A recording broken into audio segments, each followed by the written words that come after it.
नमस्कार। देश और जनता के हित में सदैव तत्पर, बिंदास और बेबाक बोलने वाला मैं हूं रविंद्र जैन। दोस्तों, आप जागरूक हो जाइए। नेताओं के भरोसे अपने प्यारे भारत को हम नहीं छोड़ सकते। आपकी ताकत की बहुत ज़रूरत है, वरना हमारे देश के नेता हमें, हमारी संस्कृति को और देश को ख़त्म कर देंगे। ये कड़वा सच है। हाथ जोड़ के विनती करता हूँ, भारतीय परंपराओं पर, भारतीय इतिहास पर, भारतीय वेद वेदांतों पर आप ध्यान दीजिए। और दूसरी बात, इंग्लिश चिकित्सा जो आजकल डॉक्टर अपनाते हैं, टेक्निक अपनाते हैं, वो ज़्यादातर दवाइयाँ केमिकल से युक्त होती हैं, ड्रग्स से युक्त होती हैं। इसलिए कोशिश करिए जितना हो सके दादी माँ के नुस्खे और आयुर्वेद का सहारा लीजिए। शास्त्र पढ़िए, पुराण पढ़िए। आपको धीरे धीरे आपको ज्ञान हो जाएगा। आयुर्वेद की किताब पढ़िए। धन्वंतरी ने समुद्र मंथन के जरिए आपको आयुर्वेदिक का कलश दिया है। भगवान विष्णु इसके दाता हैं। आप क्यों फिक्र करते हैं अपने जीवन की? लक्ष्मण को नाग पास लगा तो संजीवनी से उसका जीवन बचा। वो हिंदुस्तान में ऐसी जड़ी बूटियां मौजूद हैं जहां हमारा जीवन सुरक्षित और व्यवस्थित होकर निरोगी हो सकता है।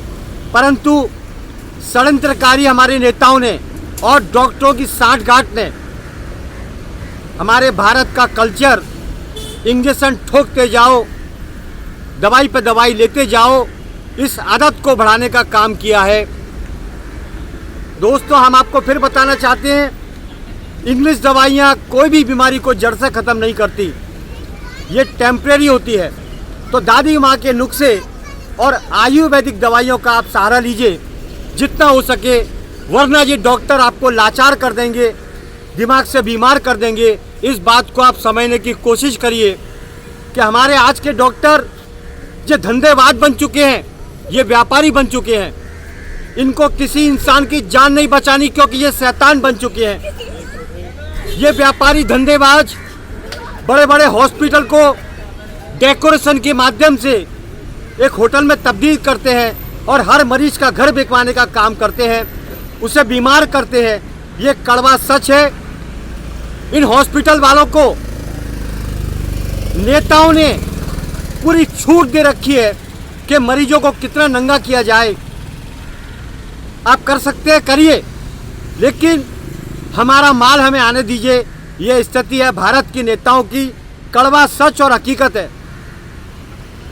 आप आयुर्वेद का सहारा लीजिए।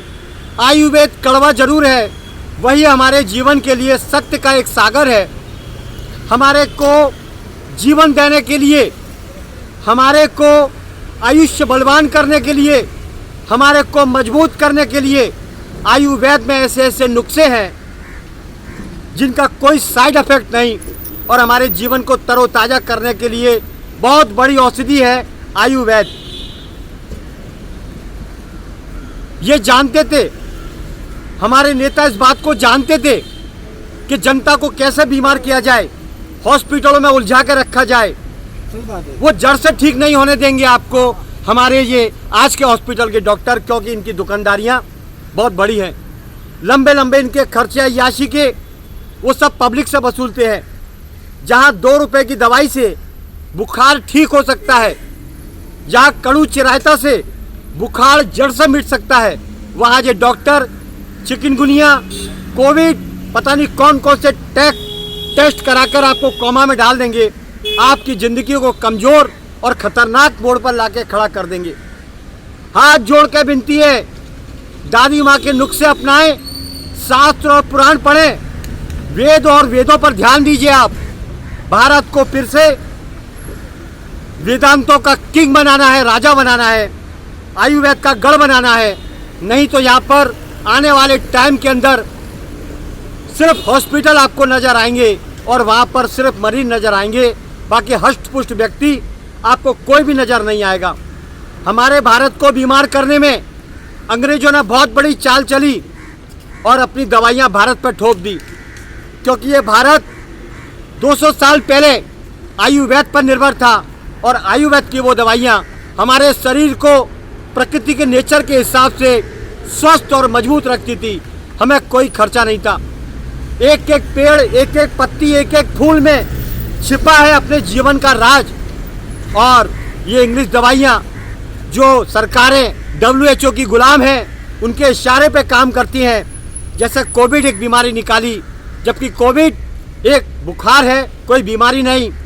हमारी सरकारों ने कितना परेशान किया आम आदमी को, और WHO की गुलाम बनकर उनकी गुलामी करके और इंजेक्शन ठोक दिया कोविड का, और कंपलसरी कर दिया कि कोविड टेस्ट कराना जरूरी है।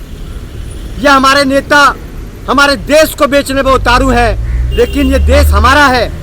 4 नेता हमारे 130 करोड़ की जनता को कंट्रोल करते हैं। जैसे 4 अंग्रेज ब्रिटिश शासन काल में आए थे, उन्होंने हमारे भारत को कंट्रोल कर लिया, आपस में लड़ा दिया, मरवा दिया, हमारे लोगों पे गोलियां चला दी। ये नेता भी अंग्रेजों के गुलाम हो चुके हैं। वो अंग्रेज आज भी इन्हें उसी तरीके से टैकल करते हैं, इसीलिए ये बाय दिन WHO को रोते हैं। हमारे भारत का आयुर्वेद सबसे महत्वपूर्ण था, जो सब शास्त्रों को हमारे विदेशी लोग लूट के लेके चले गए। हमारे शास्त्रों को विदेशी लोग उपयोग करते हैं और उसका फायदा उठाते हैं, लेकिन भारत और भारत के नेता हमारी इस आयुर्वेदिक पद्धति को दबाने का काम करते हैं। बड़े बड़े हॉस्पिटल बना दिए, डेकोरेशन कर दिया, लेकिन बीमारी के नाम पर, इलाज के नाम पर जम के लूटा जाता है जनता को। अपने ही देश के लोग अपने ही देश को लूट रहे हैं। इससे बड़ी दुर्भाग्य की बात क्या होगी कि हमारा देश फिर से गुलाम होगा। गुलाम करने वाले हमारे देश के नेता होंगे। मैं विनती करता हूं पब्लिक से, पढ़ी लिखी जनता मेरी बात को समझे, गौर करे। आप आयुर्वेद अपनाएं, आयुर्वेद पढ़ें, वेद वेदांत पढ़ें, शास्त्र पढ़ें। उनके अंदर उल्लेख है, हजारों बीमारियों का उल्लेख है। कोई चिंता की, घबराने की बात नहीं, क्योंकि भारत बीमार है ही नहीं, भारत बीमार था ही नहीं, भारत को बीमार किया गया है। भारत को बीमार कर दिया, भारत को कमजोर कर दिया। देखिए, पहले एक इतिहास था, पुराने ज़माने में राजा महाराजों की जब लड़ाइयाँ होती थी तो बड़े बड़े तलवारों के घाव हो जाते थे, लेकिन उस समय जड़ी बूटियाँ काम करती थी। पत्तों को पीस कर लगा दिया जाता था और घाव रातों रात भरते थे, सुबह लड़ाई पर वापस जाते थे।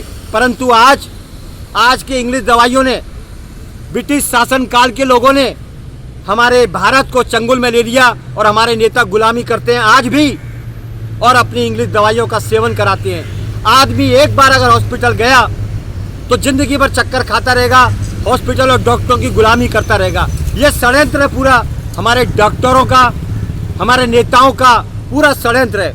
क्या आदमी को कभी ठीक नहीं करने देंगे, कभी ठीक नहीं होने देंगे, ये कड़वा सच है। इसलिए बचें और एक साथ आवाज़ उठाएं कि हमारे देश की पुरानी परंपराओं को वापस लाया जाए। वेद वेदांत और आयुर्वेद को तुरंत इमीडिएटली भारत की सभ्यता में, भारत की संस्कृति में बहाल किया जाए। चलिए, इतना ही काफ़ी है, फिर आऊँगा नए विषय के साथ। मैं हूँ रविंद्र जैन। जय हिंद।